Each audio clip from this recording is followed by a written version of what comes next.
Assalamualaikum warahmatullahi wabarakatuh. Perkenalkan, nama saya Susanto, calon guru penggerak angkatan 11 dari SDN Cimuncang 1 Kabupaten Majalengka.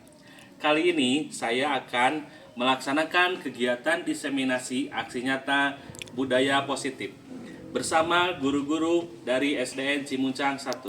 Selamat menyaksikan.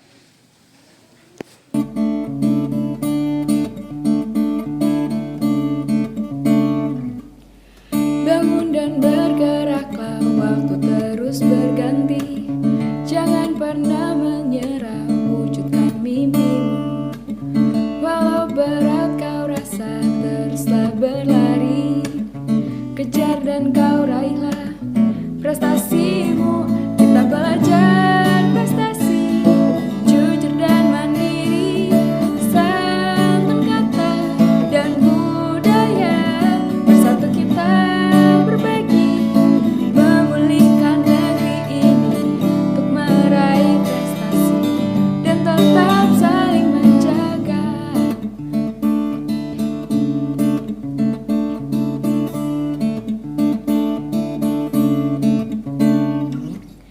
Segala perbedaan harus kita pahami, singkirkan keangkuhan, satukan tujuan.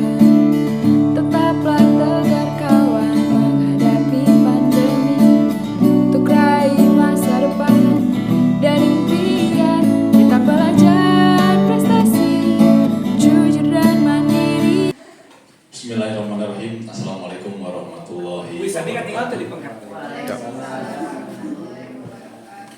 Yang terhormat Kepala Sekolah SD Cimuncang 1, Bapak Jaja dan SPD SD atau yang mewakili.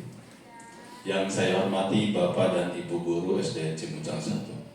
Sebelumnya marilah kita sama-sama panjatkan puji dan syukur kehadirat Allah Subhanahu wa taala atas berkat rahmat dan karunia-Nya lah pada hari ini kita diberi kesempatan untuk melaksanakan kegiatan diseminasi aksi nyata budaya positif sebagai pengimbasan dari kegiatan calon guru penggerak. Salawat beserta salam semoga Allah Subhanahu wa taala melimpah curahkan kepada baginda alam Nabi besar Muhammad sallallahu alaihi wasallam, kepada keluarganya, sahabatnya, dan mudah-mudahan sampailah kepada kita selaku umatnya di akhir zaman. Amin ya Allah ya Rabbal alamin. Hadirin yang berbahagia, untuk memanfaatkan waktu, marilah acara kita bersama kita buka dengan bacaan basmalah secara bersama-sama. Bismillahirrahmanirrahim. Selanjutnya menyanyikan lagu Indonesia Raya. Hadirin dimohon berdiri.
persilakan duduk kembali.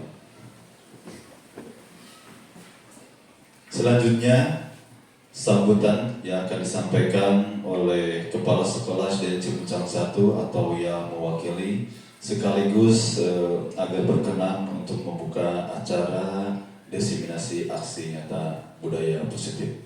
Kepada yang terhormat Bapak Uhan Burhanuddin SPD, saya persilakan.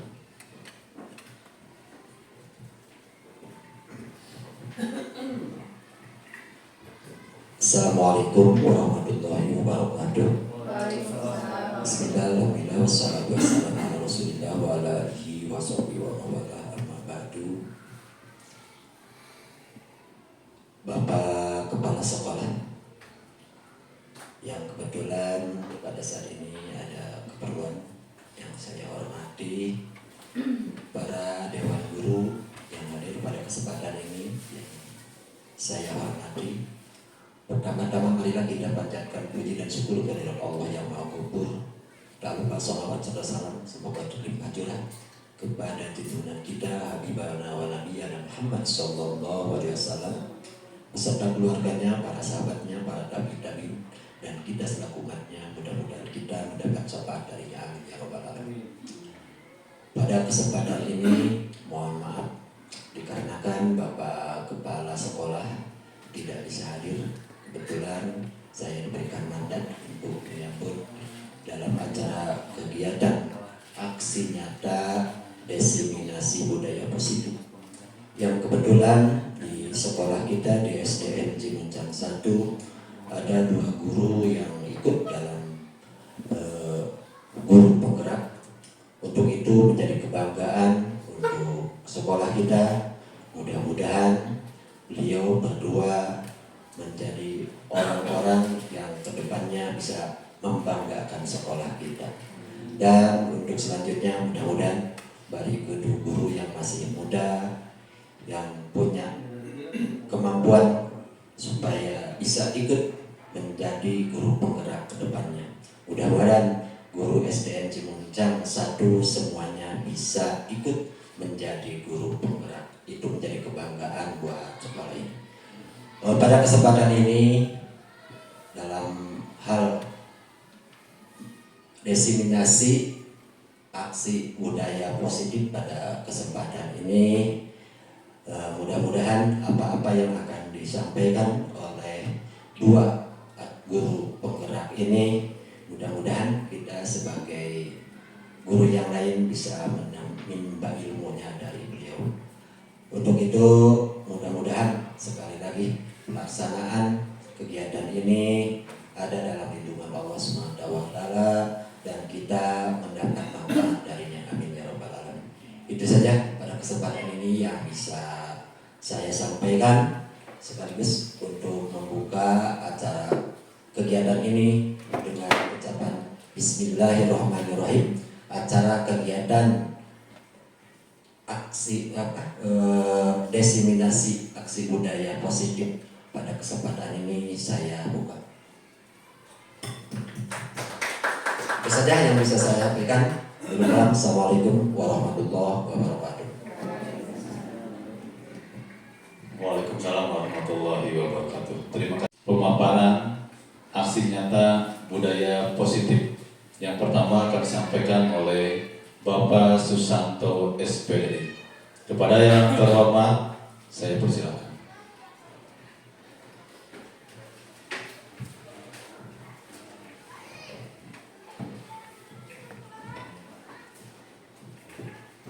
Assalamualaikum warahmatullahi wabarakatuh. Kepala sekolah yang saya hormati, rekan-rekan guru SDN Cimuncang 1 yang saya hormati, terlebih dahulu mari kita panjatkan puji dan syukur kehadirat Allah Subhanahu wa taala karena dengan nikmatnya, terutama nikmat sehat ya, kita bisa melaksanakan kegiatan ini. Mudah-mudahan kedepannya kita diberikan kelancaran. Shalawat beserta salam semoga tercurah limpahkan kepada Nabi kita, yaitu Nabi Muhammad SAW, kepada keluarganya, sahabatnya, dan kepada tabi'in atau tabiatnya, dan sampailah kepada kita semua selaku umatnya. Amin. Rekan-rekan yang saya hormati, terima kasih sebelumnya atas waktunya yang terkait kami di sini dengan rekan saya itu mempunyai tugas dari kegiatan calon guru penggerak ini, yaitu untuk mengimbaskan ya hasil daripada pembelajaran kami selama CGP. Kebetulan kali ini kami akan memaparkan sedikit tentang materi yang kami pelajari di modul 1.4, yaitu tentang budaya positif. Aksi nyata diseminasi budaya positif. Nah, ini profil saya mungkin semua sudah tahu. Sebelum kita memulai, ya, kita ice breaking terlebih dahulu ya. Silakan rekan-rekan untuk berdiri, ya, berdiri. Kemudian berhadapan ya dengan teman sedekatnya, saling berhadapan. Maksudnya sedekatnya itu? Ya, yang paling dekat ya, berhadapan. Ya. Saya minta rekan-rekan itu senyum selama 30 detik sambil menatap teman yang ada di depannya. Ya. Kita mulai ya. 1, 2, 3. Senyum sambil menatap, jangan menatap bibir yang takutnya ketawa. Sudah segini besar. Ada apa ya?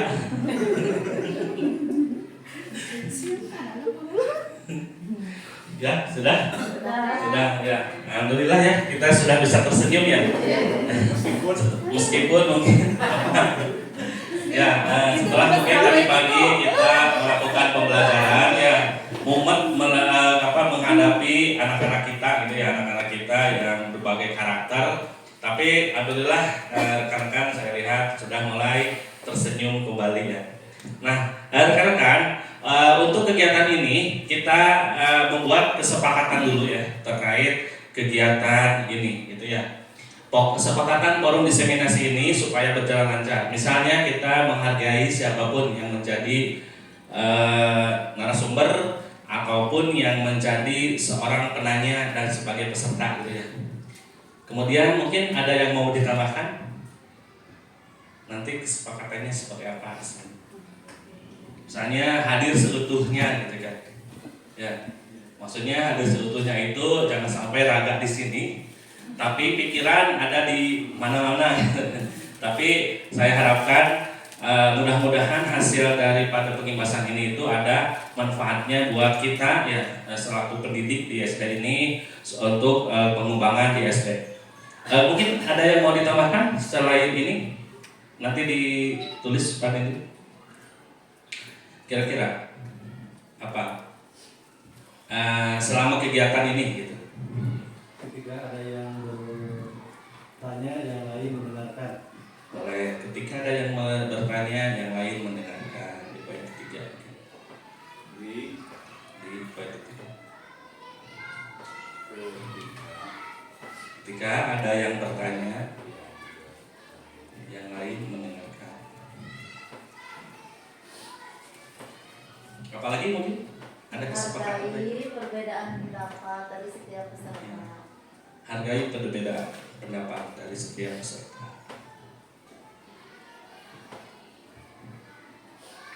Ada lagi? Atau cukup? Ya, kita bacakan lagi kesepakatan forum diseminasi kali ini, yaitu menghargai siapapun gitu ya. Kemudian pendengar yang baik. Kemudian ketika ada yang bertanya, yang lain mendengarkan. Kemudian kita harus bisa menghargai perbedaan pendapat. Itu ya, kita sepakat. Boleh, silakan. Saya melaksanakan hasil kesepakatan bersama dengan tanggung jawab. Ya, boleh. Melaksanakan hasil kesepakatan dengan tanggung jawab.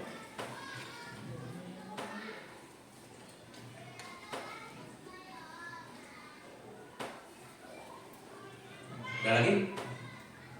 Cukup kalau sudah sampai melaksanakan. Ya, kita bacakan kembali.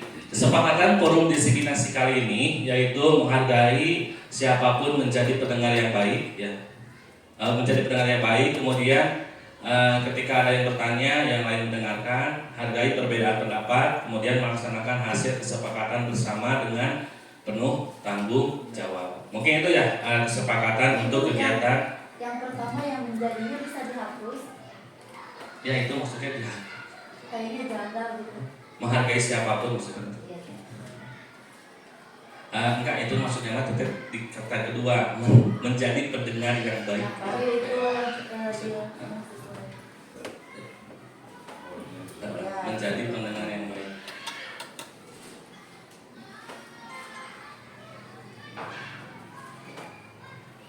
Udah ya, kita sepakati untuk kegiatan kali ini. Lanjut.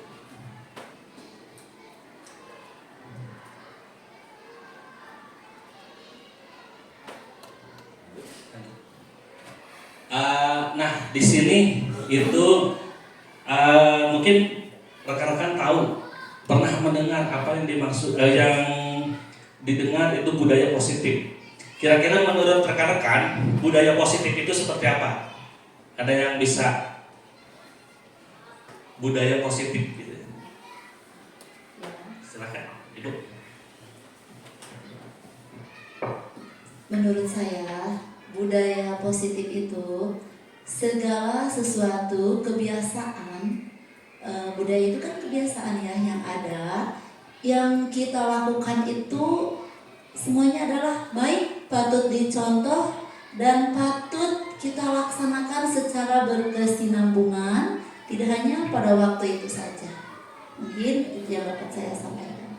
Ya, terima kasih. Mungkin ada yang menambahkan apa menurut rekan-rekan budaya positif itu? Ada?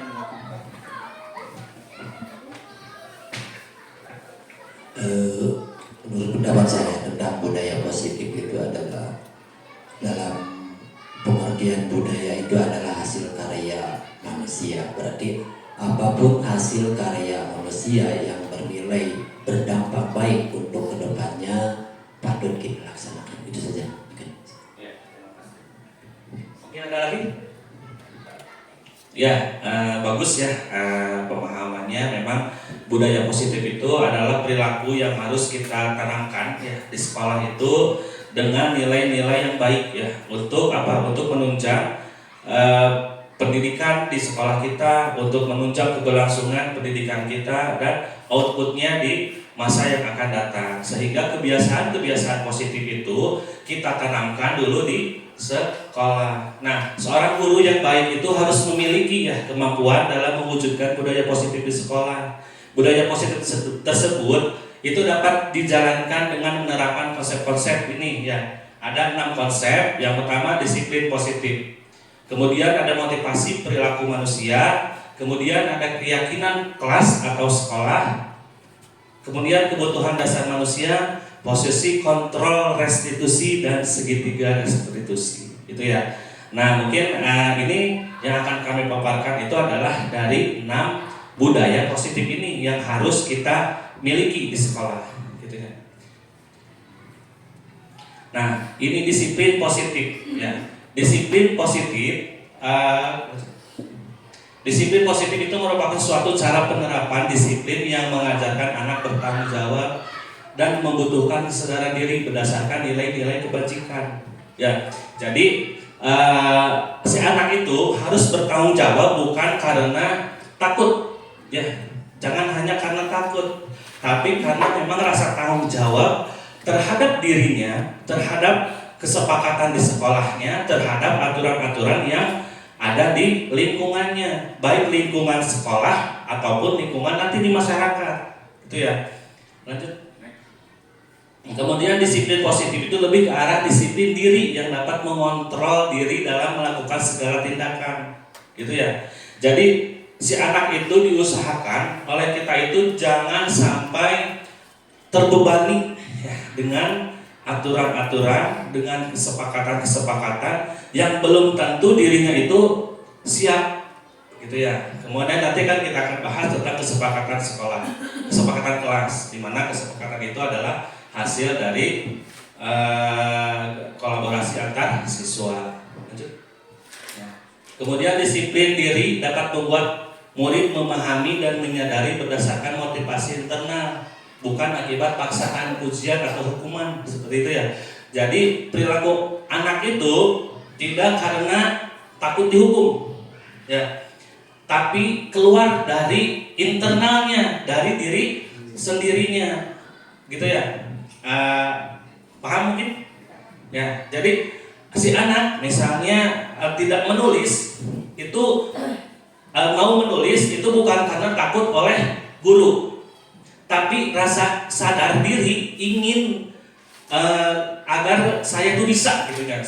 Nah, kita harus bisa tanamkan seperti itu kepada diri murid tersebut, bukan atas paksaan juga, karena yang dipaksa itu kita pun gitu ya, kalau merasa terpaksa itu akan kurang baik gitu. Walaupun memang dipaksa itu akan menjadi terbiasa, tapi kan diusahakan jangan sampai ada bekas yang negatif dulu di awalnya, seperti itu. Kemudian, kira-kira hal-hal yang menjadi disiplin positif ini sudah dirangkum ya dalam 6 karakter profil pelajar Pancasila, seperti beriman dan bertakwa kepada Tuhan Yang Maha Esa dan berakhlak mulia, kemudian mandiri, berkebinekaan global, bergotong royong, kreatif, dan bernalar kritis.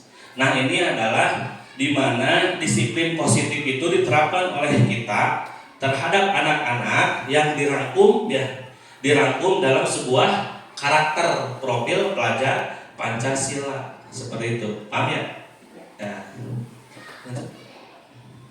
Nah, itu tadi untuk disiplin positif ya. Mungkin sebelumnya ada yang mau menambahkan atau yang mau bertanya, atau nanti saja bertanya di akhir. Di akhir aja ya. Nah, selanjutnya motivasi perilaku manusia. Motivasi perilaku manusia itu yang kami pelajari itu ada 3 ya. Yang pertama untuk menghindari ketidaknyamanan atau hukuman. Nah, di sini kalau yang namanya hukuman pasti akhirnya ada dendam. Ya, mungkin pernah kejadian di sini ketika kita menghukum anak, tapi anak itu bukannya malah rendah gitu ya, menyadari, tapi mungkin di belakangnya guru teh pernah menghukum, seperti itu. Nah, itu yang perlu kita hindari, seperti itu. Ya, kemudian motivasi perilaku manusia itu yang kedua adalah untuk mendapatkan imbalan atau penghargaan dari orang lain. Nah, kalau misalnya siswa itu mau karena ingin imbalan, ya, ingin imbalan atau pujian atau penghargaan, misalnya ini yang sudah nanti dikasih permen. Nah, itu sebetulnya nilai yang kurang bagus, ya. Walaupun memang di sana ada motivasi ingin si anak itu cepat menyelesaikan tugasnya, tetapi imbasnya ketika tidak ada reward, ketika tidak ada penghargaan, mereka akan leha-leha lagi, karena inginnya itu selalu ada penghargaannya, ada pujiannya, ya. Nah, itu yang kurang baik. Walaupun memang saya pun berpikir dulu ketika hal seperti itu wajar, ketika kita memberikan reward kepada anak, memberikan imbalan, entah itu dengan ucapan bagus, wajar gitu ya. Tetapi pada akhirnya ketika ditelaah oleh para senior gitu ya, oleh para pengkaji, itu tetap kurang baik hal seperti itu, karena nantinya akan ketergantungan ketika anak itu selesai itu selalu ingin dikasih imbalan, seperti itu. Nah, ini motivasi perilaku manusia itu untuk menghindari seperti itu. Kemudian kita sebagai guru untuk menghindari memberikan hukuman. Kemudian untuk menjadi orang yang mereka inginkan dan menghargai diri sendiri dengan nilai-nilai yang mereka percaya. Nah, ini yang kita harapkan, untuk menjadi orang yang mereka inginkan dan menghargai diri sendiri ya, dengan nilai-nilai yang mereka percayai, seperti itu. Lanjut. Nah, itu kemudian ada keyakinan sekolah ya. Keyakinan sekolah itu tentunya kita mungkin di sini sudah ada tidak yang membuat kesepakatan kelas atau kesepakatan keyakinan di kelas? Ada, itu ya. Nah, keyakinan sekolah atau keyakinan kelas itu guru berperan dalam mewujudkan terbentuknya keyakinan sekolah atau kelas dengan adanya kesepakatan antara guru dan murid, gitu ya. Jadi kesepakatan kelas itu atau keyakinan kelas itu kita buat bukan berdasarkan hasil dari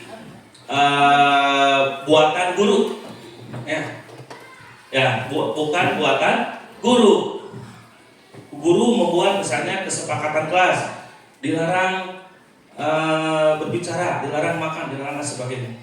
Tetapi tidak disepakati oleh siswa. Nah, itu kurang.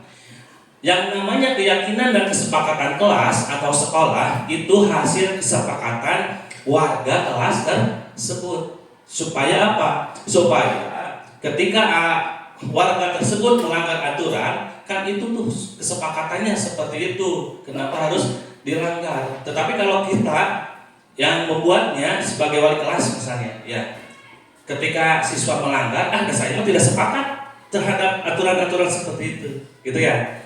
Itu mungkin. Kemudian keyakinan sekolah atau kelas berupa pernyataan universal yang mudah diingat dan dipahami dan harus diterapkan di lingkungan sekolah. Ya, harus diingat.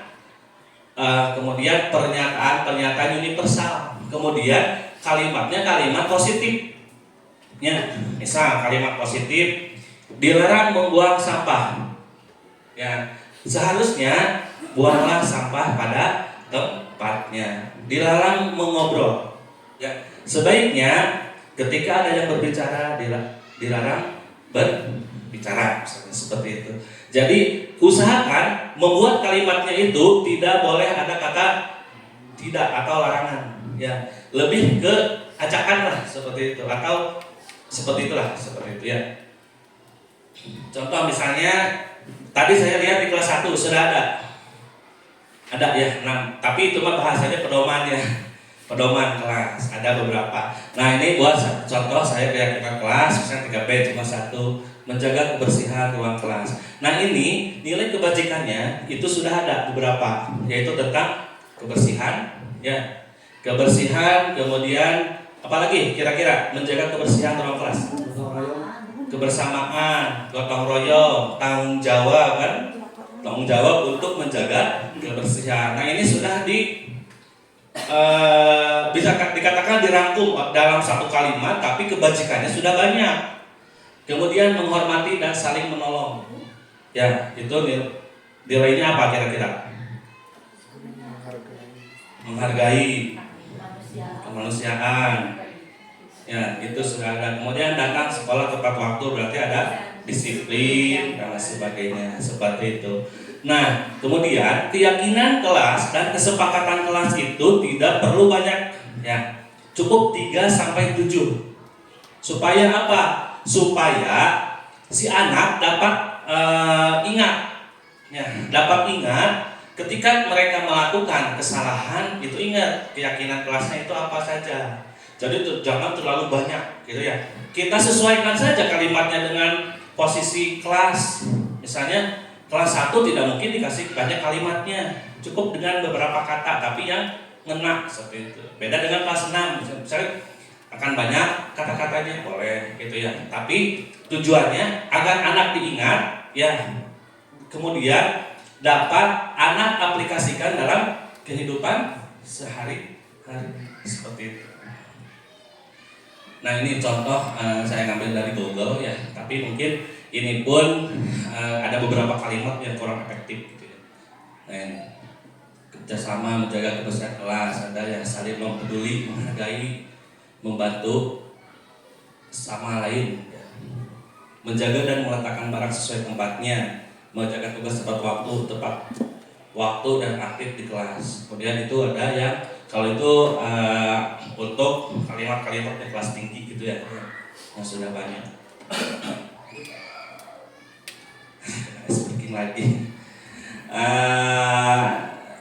Dari 3 materi ini ya, dari disiplin positif, apalagi tadi disiplin positif,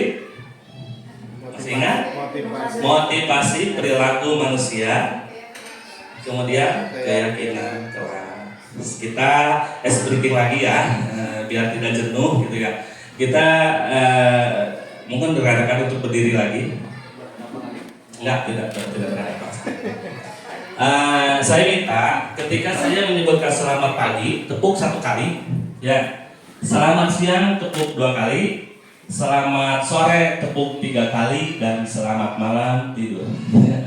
Karena malam tidak ada tepuk tangan, tetapi harus tidur, gitu ya. Selamat malam. Nah, seperti itu aja kayak Pak. Nggak usah gitu. Lagi ya.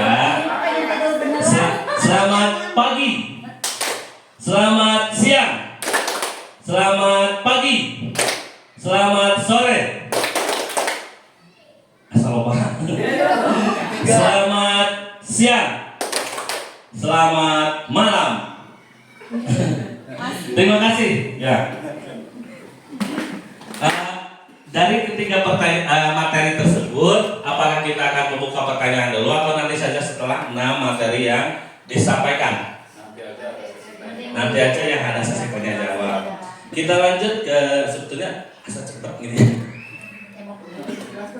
Iya, baru 30 menit berarti. Lanjut Pak Didin ya. Kebutuhan dasar manusia. Nah, saya mau tanya dulu. Kebutuhan dasar Bapak Ibu apa? Money. Nah, ada yang mau berstatement? Enggak, Bu? Kasih sayang. Kasih sayang, bagus. Kebutuhan manusia. Uang, ada lagi? Sandang. Apa lagi? Rumah. Papan, sandang. Untuk di lingkungan sekolah. Itu mungkin untuk kepentingan umum gitu. Maksudnya di pribadi di luar sekolah gitu ya. Untuk kira-kira di lingkungan sekolah itu seperti apa? Kebutuhan dasar kita sebagai manusia. Kenyamanan, gitu. Kasih sayang, kekompakan.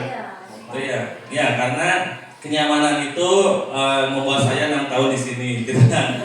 Itu kan sudah membuat salah satu kebutuhan dasar manusia gitu ya. Dijadikan sekolah itu sebagai rumah kedua. Setuju? Paham? Setuju kan? Iya, setuju. Karena kita sehari-hari itu kalau tidak di rumah ya di sekolah. Karena kita tempatnya ada 2 gitu ya. Nah, sebagai halnya kita ya membutuhkan kasih sayang, kenyamanan, sama juga dengan siswa-siswa kita.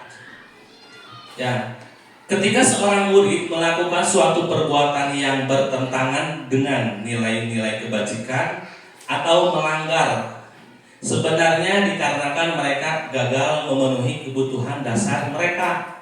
Ya, jadi ketika mereka membuat kesalahan, jadi mereka itu ada hal yang diinginkan tapi tidak tercapai, ya tidak terpenuhi, gitu ya. Dapat dipahami. Ya. Ketika mereka membuat kesalahan karena ada hal yang tidak dipenuhi. Lanjut. Nah, kebutuhan dasar manusia itu ada 5. Ada bertahan hidup. Ya, bertahan hidup seperti tadi apa kebutuhannya kalau kita makan, uang tadi kan ya. Kebutuhan hidup. Kasih sayang dan rasa diterima. Ya, ini anak-anak menginginkan ini.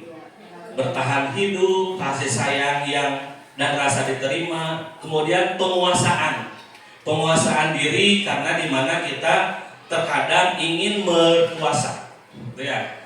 Di posisi kita ingin diperhatikan, di posisi di mana kita ingin didengarkan, seperti itu. Kemudian kebebasan dan kesenangan. Lanjut. Saya membuat seperti kasus, gitu ya. Nih Pak Asep, guru wali kelas 6 B ya, sedang bingung menghadapi ulah salah satu murid di kelasnya, si Galih, gitu ya. Beberapa anak telah mengeluhkan Galih yang seringkali meminta bekal makan siang. Ya, mereka dengan paksa. Jadi si Galih ini meminta bekal makan siang rekan-rekannya dengan paksa. Jika Anda menghadapi situasi seperti Pak Asep, apa yang akan Anda lakukan? Menurut Anda, Kira-kira apa alasan Galih melakukan hal itu?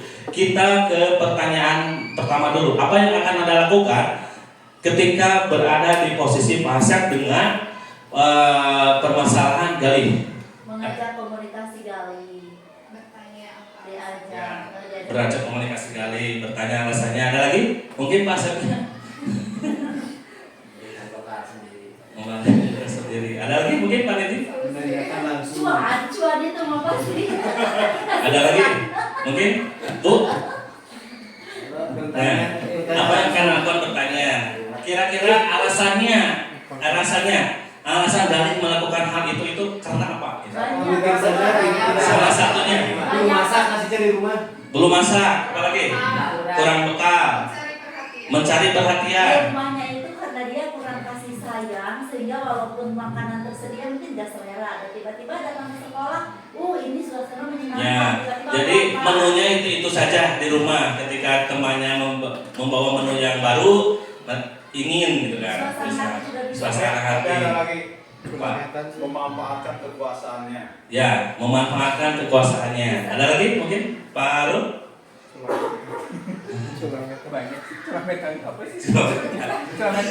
Nah, kita bahas satu-satu ya. Mungkin ini persepsi saya gitu tentang Galih. Lanjut.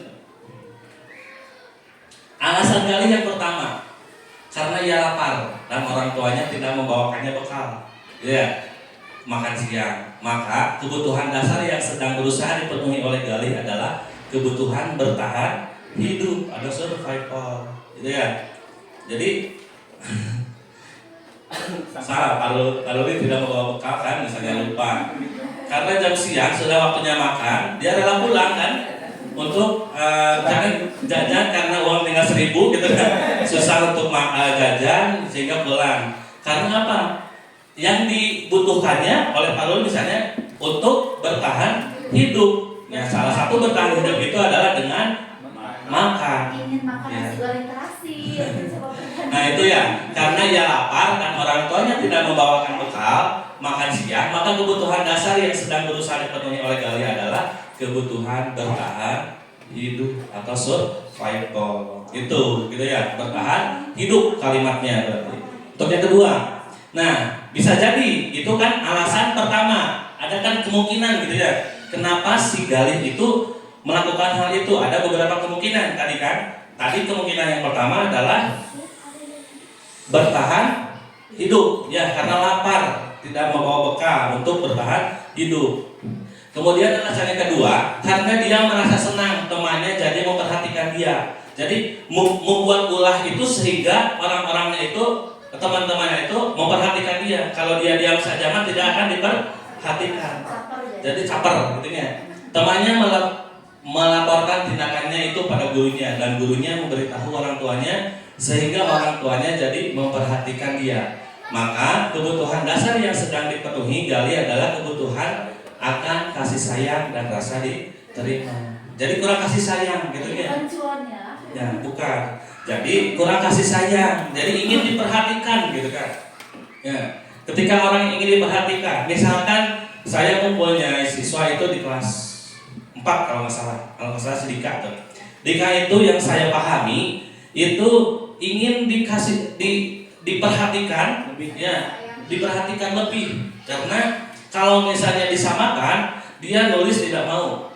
Yang saya ketika saya belajar gitu ya, nggak tahu dengan wali kelasnya atau ketika saya belajar dengan dia tidak mau nulis. Tapi ketika dikasih perhatian lebih, orang ngobrol ini pas sampai duduk, dia mau nulis sampai beres. Itu artinya mungkin butuh ngobrol, butuh perhatian lebih dan kasih sayang. Nah itu di mana outputnya ini ya kita harus bisa mengetahui kebutuhan siswa kita karena berbeda-beda gitu kan ya, karakternya itu berbeda-beda. Lanjut, alasan yang kedua, karena temannya jadi takut dengan dia dan menuruti keinginannya.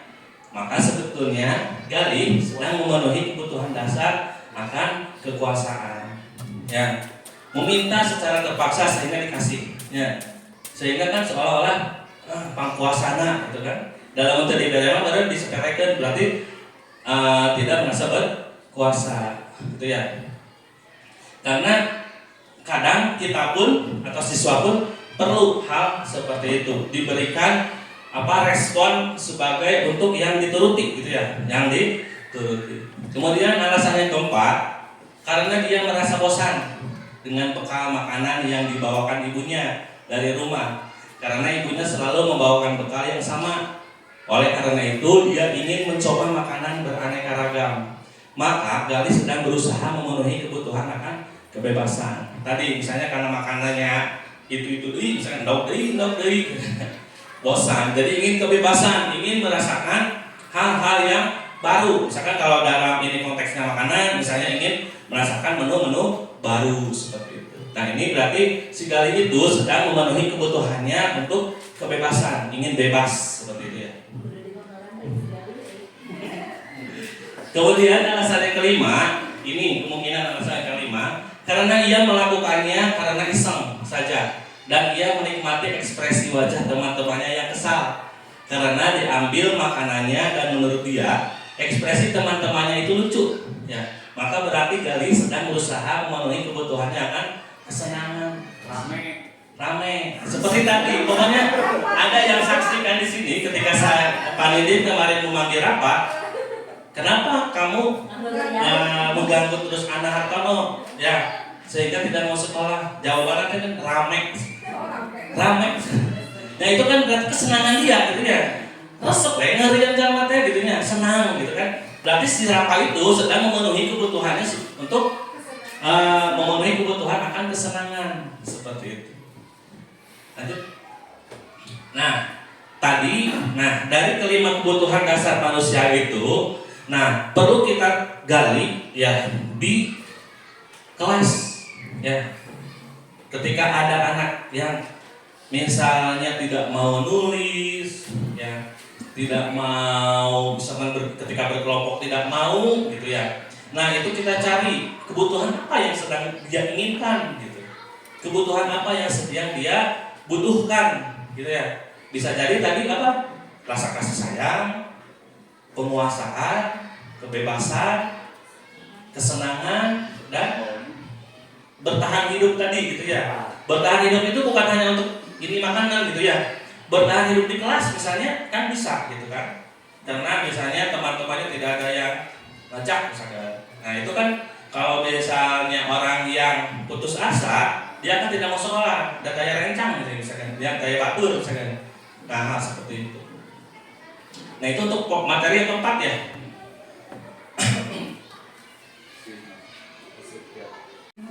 Ya, posisi kontrol restitusi itu yang di sekolah itu sebagai guru itu ada 5 ya. Guru sebagai penghukum, kemudian guru sebagai pembuat merasa bersalah, kemudian guru sebagai teman, guru sebagai pemantau, dan guru sebagai manajer. Nah, 5 posisi kontrol itu identitas salah. Itu kalau misalnya kita sebagai penghukum dan pembuat rasa bersalah. Contoh misalnya guru berbuat itu menghardik, menunjukkan, menyakiti, menyindir. Ya, sehingga nanti ada dendam di siswa. Sehingga nanti ada membahasa orang tema keheul gitunya ka guru. Kemudian pembuat rasa bersalah. Ya, kita ketika menghadapi anak itu biasanya kalau misalnya kita sebagai posisinya pembuat rasa bersalah itu selalu ada kata-kata seharusnya ini, jangan seperti ini, nanti bapak kecewa misalnya. Kalau misalnya kamu selalu melakukan hal tersebut misalnya. Kemudian kalau misalnya sebagai teman itu biasa bahasa sebagai teman, ayolah jangan seperti itu, masa kamu tidak mau, seperti itu ya. Kalimat sebagai teman, kita memposisikan guru itu sebagai teman siswa.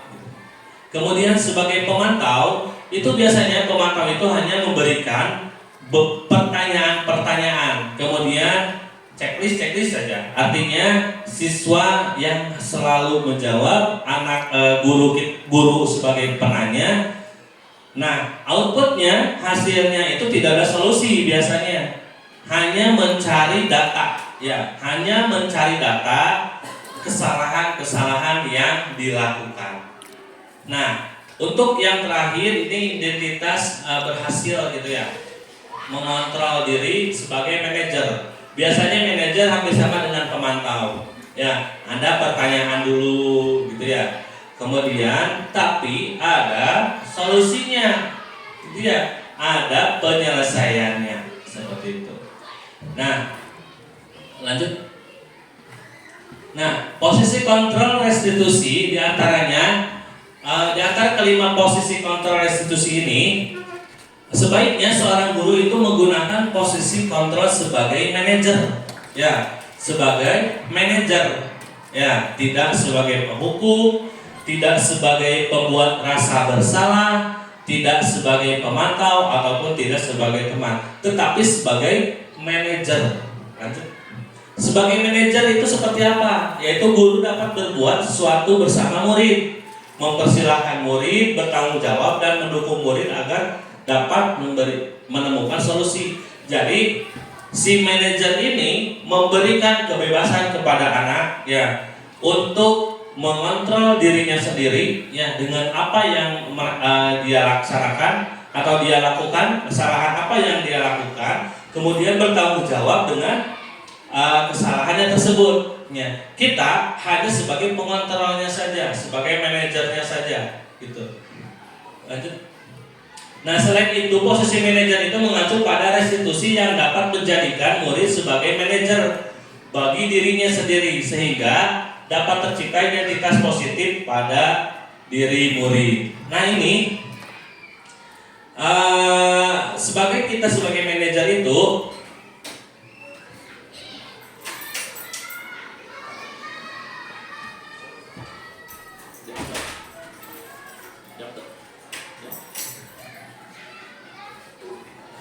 kita sebagai manajer itu memberikan kebebasannya kepada murid, ya, kepada dirinya sendiri sehingga dapat tercipta identitas positif dari diri murid itu, sehingga si anak itu yang tadinya membuat kesalahan bertanggung jawab dengan kesalahannya sehingga memperbaikinya, kemudian melakukannya dengan hal yang positif.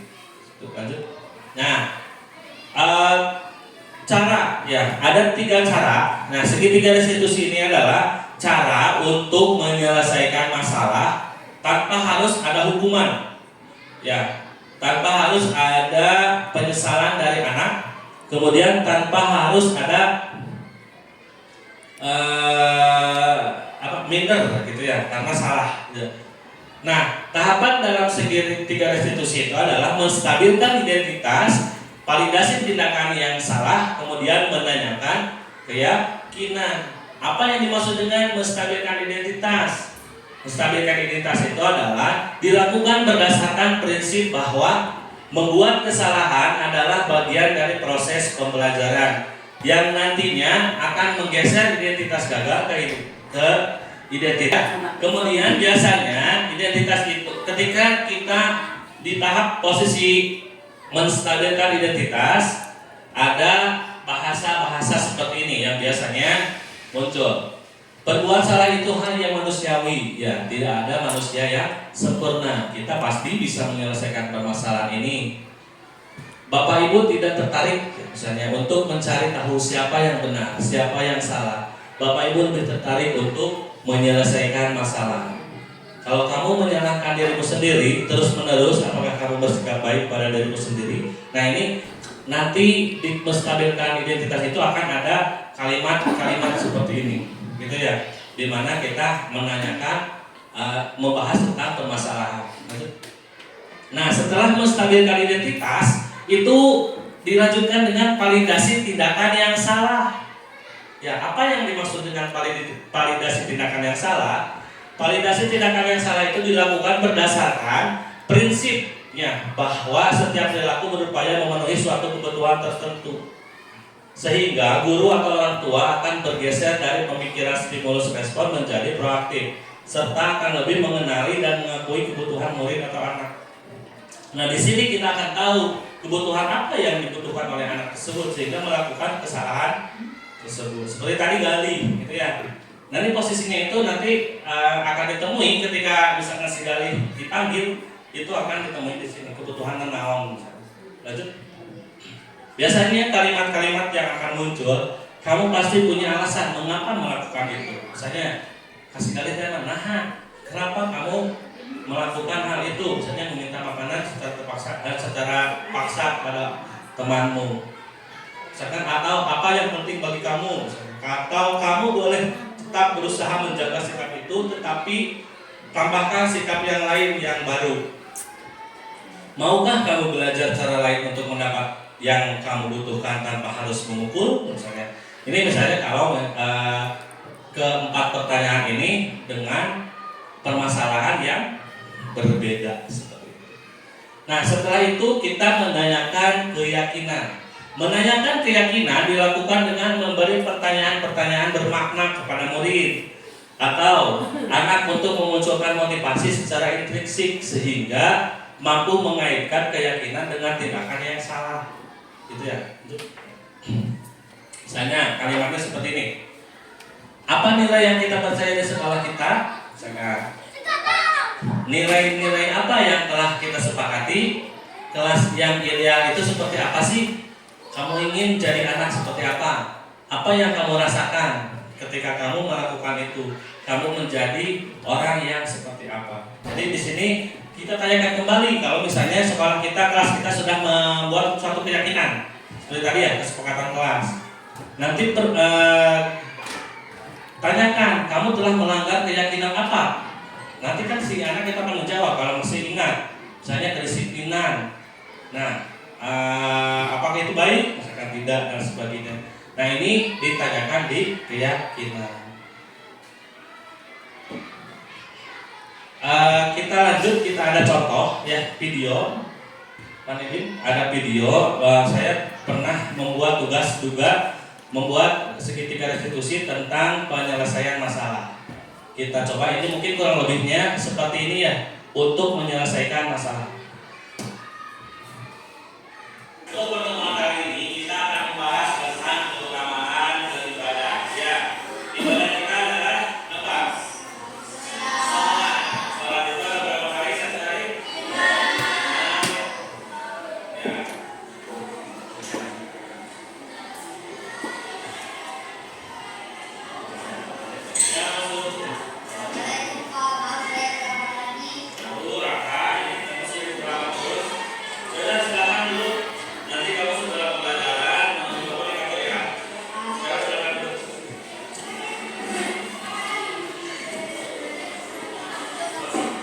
Kita lanjutkan ya, tadi soal ibadah lima waktu ya.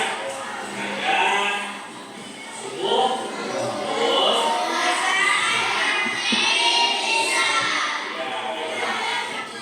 Waalaikumsalam. Masuk kakak, duduk ya, duduk. Silakan duduk. Nah, tahu kan kenapa kamu dipanggil ke kantor? Kenapa itu? Menurut kamu itu tindakan yang salah atau tidak? Beginilah kan, kesalahan itu memang manusiawi ya, dan sangat wajar karena setiap orang pasti pernah melakukan kesalahan. Tetapi alangkah baiknya kalau kita belajar dari kesalahan itu dan harus bisa memperbaikinya. Setuju Kak? Baiklah, Kak, mari kita cari solusinya ya, dan kamu tidak terlambat. Karena kan pasti terlambat itu ada alasannya ya. Kenapa itu alasannya?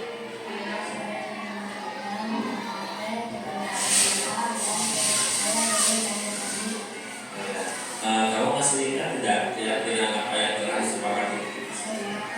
Ya, kalau kamu terlambat datang ke sekolah, apa itu termasuk keyakinan tidak? Menurut kamu keyakinan apa yang telah kamu langgar? Ya, penting tidak disiplin. Itu penting tidak?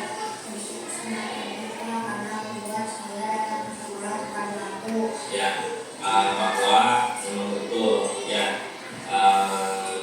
disiplin itu sangat penting ya. Kita bisa tepat waktu datang ke sekolah, menghargai waktu juga, dan juga merasa membuat kita melatih rasa tanggung jawab.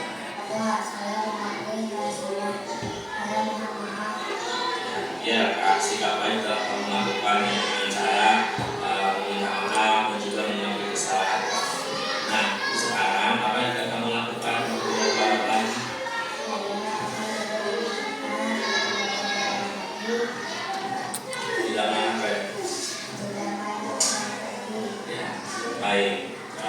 Solusinya adalah adakannya tidak terlambat, tidak lagi, kemudian tidak main HP lagi seperti itu sehingga bangun pagi dan berangkat ke sekolah tepat waktu. Nanti bapak akan atau kamu dan juga akan berkoordinasi dengan orang tua kamu ya agar kamu tidak terlambat sekolah. Kemudian terima kasih orang tuanya ya kan, silakan kembali ke kelas. Waalaikumsalam. Assalamualaikum, perkenalkan nama saya Raka Bergantara. Saya siswa dari kelas 5 SDN Cimuncang 1. Saya mau mengucapkan terima kasih kepada Pak Susanto karena telah mengajak saya berdiskusi tentang kesalahan saya, yaitu sering terlambat sekolah. Sehingga saya mempunyai solusi agar tidak terlambat lagi. Saya senang mempunyai guru seperti Pak Susanto. Assalamualaikum warahmatullahi wabarakatuh.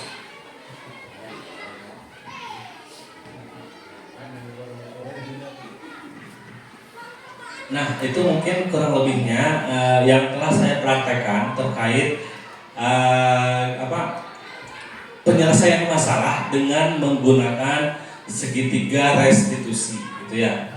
Nah, itu mungkin materi ya yang pas saya sampaikan terkait budaya positif. Di sana ada 6 tadi ya. Yang pertama disiplin positif, kemudian apa lagi? Kebutuhan dasar manusia. Kemudian keyakinan kelas, motivasi, posisi kontrol, segitiga restitusi, ya, dan motivasi tadi ya. Nah, mungkin ada yang mau bertanya terkait materi tersebut. Silakan untuk rekan-rekan. Silakan Pak Heru. Bismillahirrahmanirrahim. Warahmatullahi wabarakatuh. Waalaikumsalam warahmatullahi wabarakatuh. Pemaparannya sangat jelas, cuma hanya saja saya masih miskonsepsi antara peraturan kelas dengan kesepakatan atau keyakinan kelas. Yang menjadi pertanyaannya adalah apa bedanya atau perbedaannya antara peraturan kelas dengan kesepakatan atau keyakinan kelas. Itu saja Pak, terima kasih. Assalamualaikum warahmatullahi wabarakatuh. Ya, terima kasih untuk pertanyaannya. Mungkin ada yang tahu antara peraturan kelas dan kesepakatan kelas bedanya? Silakan. Bu Fitri atau Bu Fitri. Saya akan mencoba menjawab. Kalau keyakinan kelas itu dibuatnya secara bersama gitu ya, antara guru dengan murid. Kalau peraturan kelas itu dibuatnya hanya oleh guru, kemudian aturan-aturan murid yang melaksanakan gitu. Cukup mungkin? Ya. Lagi sama ya. Gitu ya, setuju dengan Bu Fitri bahwa peraturan kelas itu seperti halnya peraturan sekolah itu sepihak, itu dibuat oleh guru, kan ini konteksnya kelas gitu ya. Peraturan kelas itu dibuat oleh guru untuk dilaksanakan oleh siswa, gitu ya. Tapi kesepakatan kelas itu dilaksanakan oleh guru dan siswa dan dibuatnya juga oleh guru dan siswa tersebut dengan cara kolaborasi dan diskusi seperti itu. Jadi peraturan kelas itu hanya sepihak, dibuat oleh guru dan dilaksanakan oleh siswa. Nah, dampaknya kalau misalnya kita menggunakan peraturan kelas itu ketika anak melanggar itu karena kami tidak sepakat dengan peraturan seperti itu.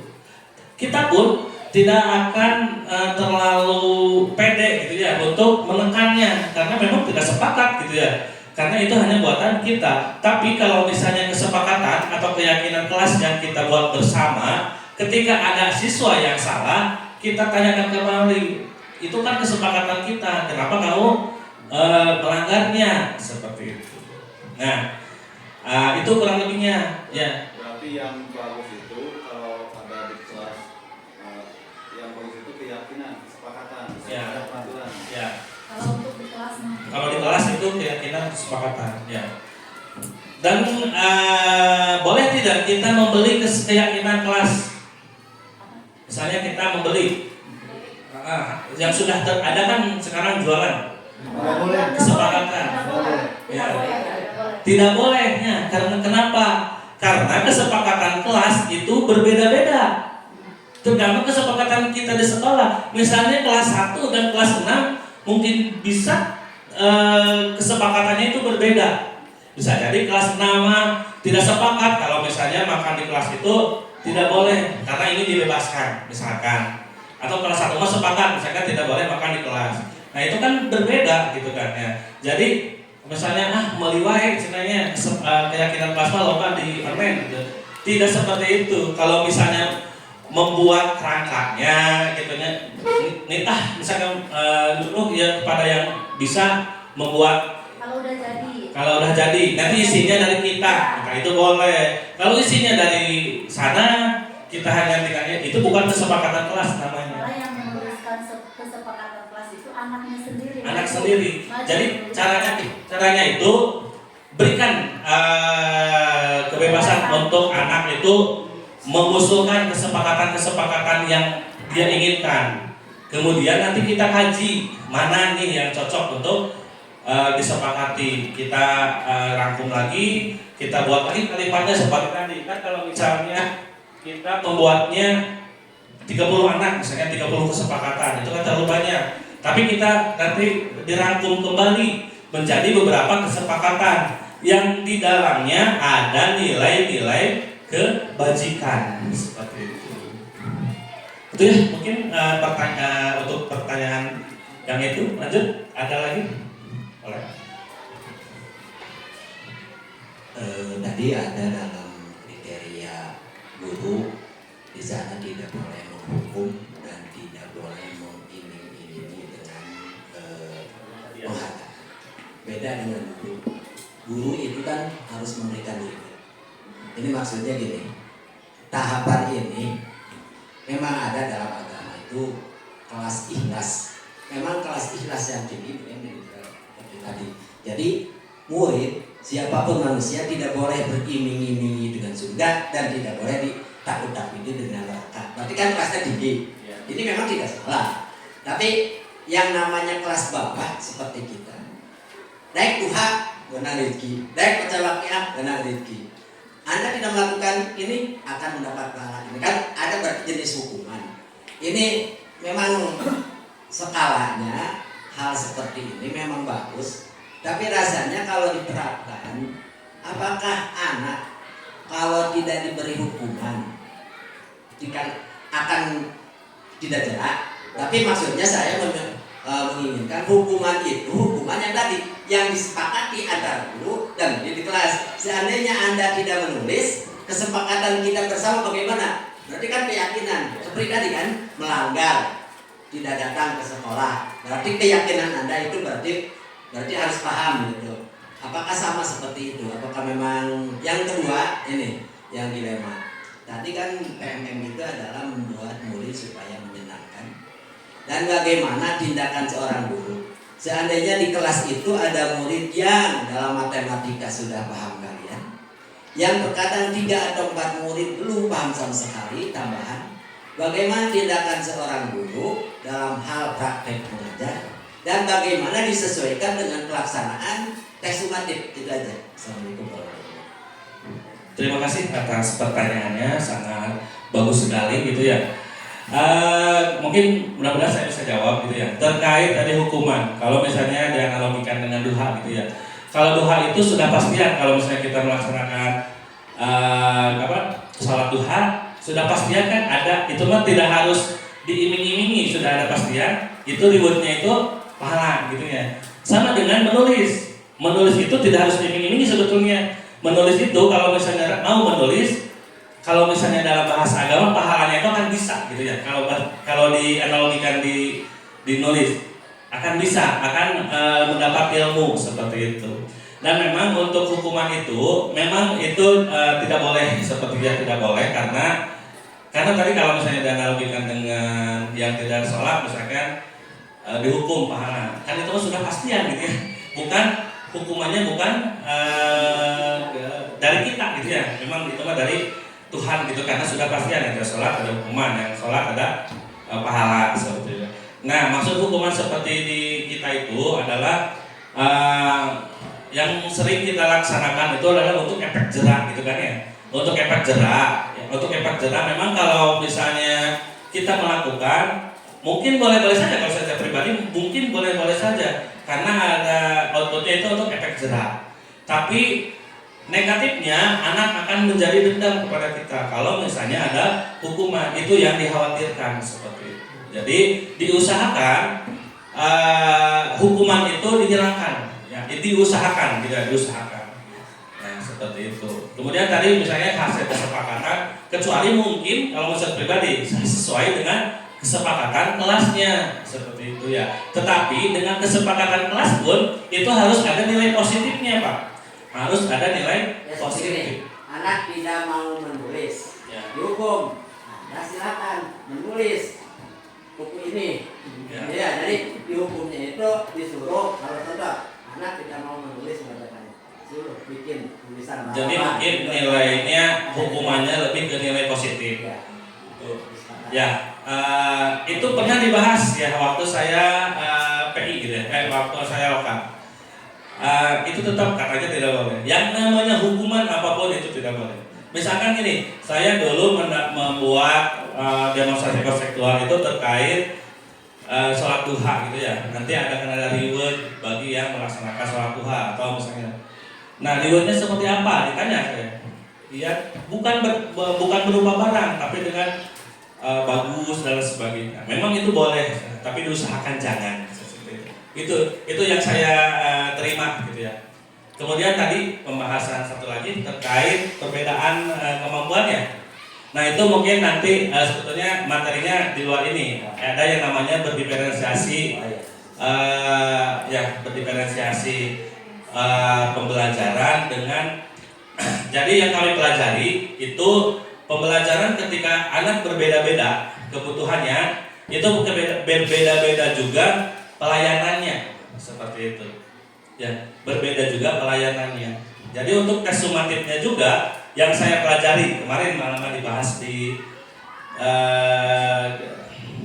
Zoom gitu ya. Di Zoom bahwa caranya itu menggunakan media yang berbeda tetapi tujuan pembelajarannya sama. Seperti itu. Kalau misalnya kemarin saya membahas tentang pelajaran IPA. Nah, ada yang dengan cara diskusi kelompok saja sudah mampu. Ada yang perlu dengan video-video.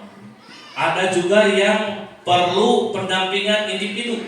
Ya, itu pembelajarannya berbeda. Mungkin caranya di sekolah, di kelas pun itu akan berbeda. Mungkin dengan cara berkelompok. Solusinya mungkin dari saya dengan cara kerja kelompok. Disimpan di setiap kelompok itu yang sudah mahir. Misalkan matematika yang sudah mahir. Nanti sistemnya tutor sebaya. Bisa jadi itu salah satu solusi. Kemudian ada juga solusinya penambahan waktu buat yang mencari waktu untuk pendampingan. Misalkan membaca di waktu santai kita ajak anak untuk membaca. Nah, itu mungkin karena kurikulum merdeka kan sekarang itu ada fase ya, fase A, fase B. Ketika tidak tuntas di kelas 1 masih ada di kelas 2 selama satu fase seperti itu. Mungkin itu. Ada lagi pertanyaan? Silakan. Untuk segitiga restitusinya, apakah boleh hanya satu tahapan yang dijalankan? Oh ya, segitiga restitusi itu adalah 3 tahapannya. Yang pertama menstabilkan identitas, validasi tindakan yang salah, dan menanyakan keyakinan. Nah, dari ketiga itu harus runtut, ya, harus runtut. Mungkin secara tidak sadar kita pun telah melakukannya. Segitiga restitusi itu salah satunya mungkin. Pasti ketika kita melaksanakan menyelesaikan masalah itu salah satunya mungkin kita lakukan. Nah, tapi itu kurang bagus. Sebaiknya penyelesaian segitiga restitusi itu tahapannya, semua tahapannya harus dilakukan, harus dijalani gitu ya. Yang pertama tadi menanyakan dulu menstabilkan identitas, validasi tindakan yang salah, dan menanyakan keyakinan. Itu.